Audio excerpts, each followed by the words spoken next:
मेरे बाबू ने खाना खाया इस गाने को लेकर आ रहे हैं गायक लवकेश गांव, recording Sarna music studio Latehar.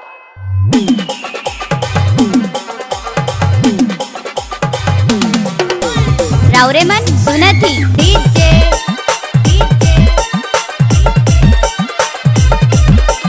Arvind Arvind Arvind Arvind हायरा हायरा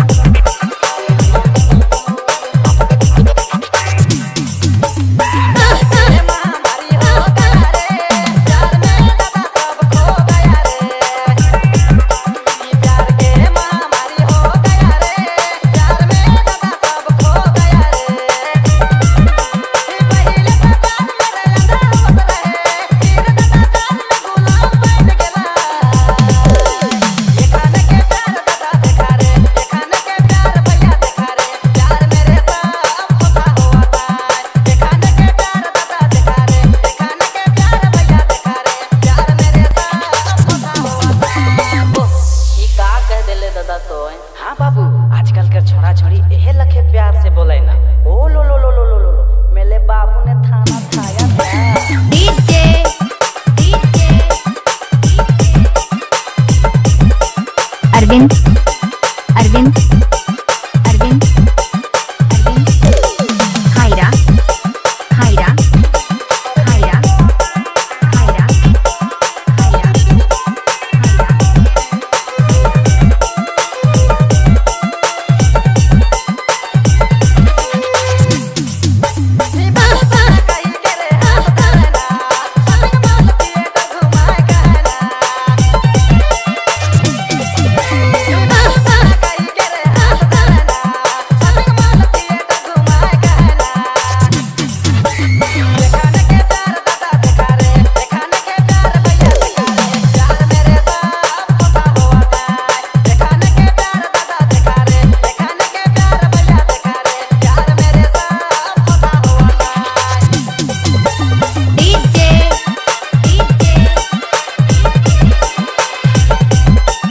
अरविंद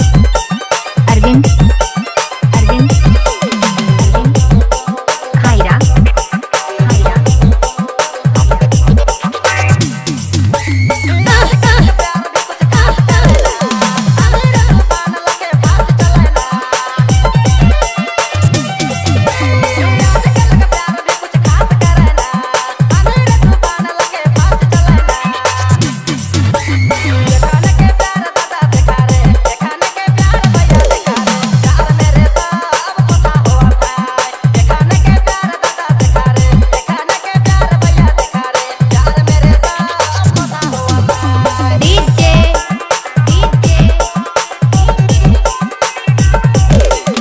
अरविंद अरविंद अरविंद अरविंद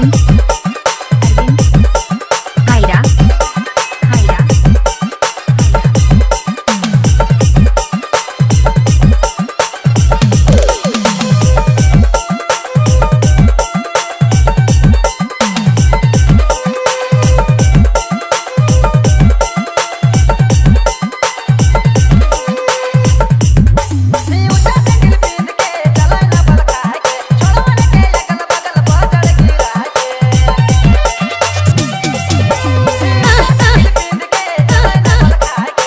हायरा